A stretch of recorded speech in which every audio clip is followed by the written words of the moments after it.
ఇందాక కొన్ని వస్తువులు తయారు చేసేటప్పుడు మ్యానుఫ్యాక్చరింగ్ టైం అప్పుడు ఎక్స్పైరీ డేట్ కూడా ఇచ్చేస్తారు. ఇది కూడా అంతేనా? ఇది కూడా అంతే. ఆయన పార్టీ ఎక్స్పైరీ డేట్ ముందుగా ఫిక్స్ చేసుకుని అత్తారింటికి దారేదిలో రావు రమేష్ అంటాడులే పవన్ కళ్యాణ్ ని, నీకు ఎక్స్పైరీ డేట్ ఉందా నీకని. అట్లాగా ప్రతి ఈయన క్యాలిక్యులేషన్ కు ఎక్స్పైరీ డేట్ ఉంటది.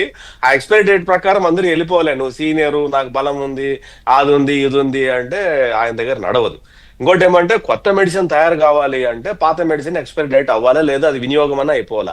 వినియోగం అంటే రాజకీయాల్లో కనుక మనం తీసుకుంటే వాడు ఒళ్ళు గుల్ల చేసుకొని ఉన్న ఆస్తులు అంతస్తులు ప్రాపర్టీస్ డబ్బు అంతా పోగొట్టుకొని కుటుంబాన్ని రోడ్డు మీద ఉన్న వీధుల పాలన అయిపోయి ఉండాలా.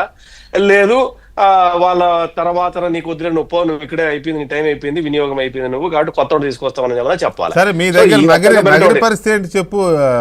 రోజా గారి విషయం కూడా కొంత గందరగోళంలో ఉందని అంటున్నారు కదా. నేను చాలా మంది పేర్లు చెప్పేద్దంట, రోజా గారి పేరు కూడా ఉంది, నువ్వు చెప్పలా. అయితే మొన్న ఎప్పుడో ఆ చక్రపాణి రెడ్డి గారు తిరుపతిలో ప్రెస్ మీట్ పెట్టి ఆయన మాట్లాడిన మాటలు వింటే ఆవిడ స్వచ్ఛందంగా వెళ్ళిపోవాలా. ఆవిడ పోదు. ఎందుకు పోదంటే ఆవిడ కంప్లీట్ గా కాదండి, ఏ పార్టీలోనైనా మహిళలు ఉండేదే తక్కువ, యాక్టివ్గా పాలిటిక్స్ చేసేవాళ్ళు. అట్లా ఉన్న వాళ్ళని ఆ ఇద్దరు ముగ్గురు ఉంటే వాళ్ళని ఎందుకండి టార్గెట్ చేస్తారు ఇట్లా? మీరు కాదు, సొంత పార్టీ వాళ్లే. నేను అనేది మీరు రాజకీయాలు కాంటాక్ట్ చేసి చెప్పారంటే మీరు అంటే రాజకీయ పార్టీలు. నేనేమంటానంటే రోజా గారు లాంటి వ్యక్తి రాజకీయాల్లో ఉండటం అన్నది అసలు సమంజసమే కాదు. ఎందుకు అంటే ఆవిడ మీద కొన్ని వందల డిబేట్లు చేసే ఆవిడ బిహేవియర్ మీద, మాట తీరు మీద, యాక్టింగ్ మీద, అటువంటి మనిషి రాజకీయాల్లో ఉండాల్సిన అవసరం లేదు. ఇప్పుడు నాని గారు, వంశీ గారు, లేకపోతే మీ దగ్గర ఉన్న నాయకులు వీళ్ళందరూ ఉండొచ్చా? ఆవే ఉండకూడదా? ఉండొచ్చు. అట్లా కాదు. ఇప్పుడు మీరు చెప్పిన నగిరి కాంటెక్స్ట్ మీద మాత్రం మాట్లాడుతున్నా. నేను బ్రాడర్ గా మాట్లాడితే అసలు రాజకీయాల్లో ఉండకూడని వాళ్ళంతా కూడా వైసీపీలోనే ఉన్నారు. సమస్య అది. ప్రజల్లో తిరగకూడని వాళ్ళంతా కూడా ప్రజల మధ్యలో రాజకీయం చేస్తున్నారు వైసీపీ పార్టీ తరఫున. సమస్య అది. పద్మా గారు లాంటి వాళ్ళు, పద్మా గారు నాకు దాదాపు 20 ఏళ్ళ నుంచి తెలుసు. ఆవిడ 20 ఏళ్ళ నుంచి చేసిన పోరాటం మామూలు ఇంత అంత కాదు. 20 ఏళ్ల తర్వాత ఆవిడ సాధించింది ఏమన్నా వెనకలు చూసుకుంటే గుడుస్తున్నా. ఆవిడ సాధించింది గుడుస్తున్నానే. అంటే సారీ టు సే మేడం గారు, ఏమనుకోకండి. ఆవిడ అనుకునేది ఏముంది, వాస్తవమేగా. ఆ గుడిసున్న సాధించింది ఆవిడ.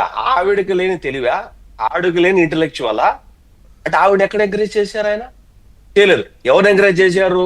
కొడాల నాని గారిని, రోజా గారిని, లేకపోతే వంశీ గారిని, లేకపోతే అట్లాంటోళ్ళని స్మగ్లింగ్ లో పనిచేసేటోళ్ళని, ఆ చిత్తూరులో విజయానంద రెడ్డి గారు, వీళ్ళని కదా ఎంకరేజ్ చేసింది. అంటే వీళ్ళు విజయానంద రెడ్డి చిత్తూరుకు మన టికెట్ ఇచ్చిన ఆయన పీడీ అట్లా అరెస్ట్ అయ్యాడు. దేంట్లో?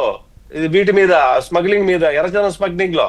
ఆయనకు సీట్ ఇచ్చి ఆయన భుజం పెట్టుకొని సౌమ్యుడు, మంచివాడు అనుకుంటా స్పీచ్ ఇచ్చాడు ఆయన. ఆ రకమైనటువంటి వ్యక్తిత్వం ఉన్న వాళ్ళు ఎవరు ఉండాల్సిన అవసరం లేదు. మీరు పట్ల నగిరి అడిగారు కాబట్టి నగిరి గురించి చెప్పాను నేను. నగిరిలో మొన్న జరిగింది ప్రెస్ మీట్. నేను చెవులోంచి రక్తం వచ్చినంత పని అయింది. ఆవిడ మీద రివర్స్ గా ఆపోజిట్ గా మాట్లాడినటువంటి చక్రపాణి రెడ్డి గారు ప్రెస్ మీట్ పెడితే అంత చండాలంగా మాట్లాడారు, అంత నీచంగా మాట్లాడారు. అంటే అఫ్ కోర్స్ ఆవిడ కూడా మాట్లాడింది, అది వేరే విషయం. ఆవిడ మాట్లాడిన దానికి రియాక్షన్ గా వీళ్ళు మాట్లాడారు. అంటే ఆవిడ బిహేవియర్ పాటర్న్ ఏంటున్నా నేను. నాకు తెలిసి ఆవిడ గనక ఈ పార్టీ నుంచి తరిమేస్తే ఆవిడ ఇక్కడ చెన్నైలో డిఎంకే పార్టీలో టికెట్ కోసం చాలా తీవ్రంగా ప్రయత్నిస్తున్నారు. ఆవిడ భర్త ద్వారా చాలా తీవ్రంగా ప్రయత్నిస్తున్నారు. మామూలు ప్రయత్నం కూడా కాదు అది.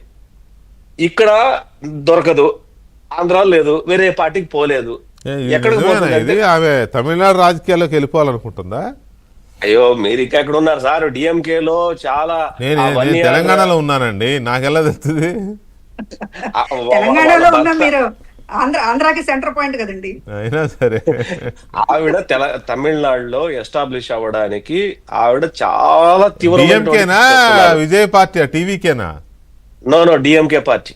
అంతేనా? డిఎంకే పార్టీ రిజెక్ట్ చేస్తే టీవీకేలో ట్రయల్స్ జరుగుతున్నాయని నేను వింటున్నా. డిఎంకే రిజెక్ట్ చేసింది, ఆల్రెడీ రిజెక్ట్ చేసింది, ఇవ్వమని చెప్పేశారు ఆవిడకి. ఇప్పుడు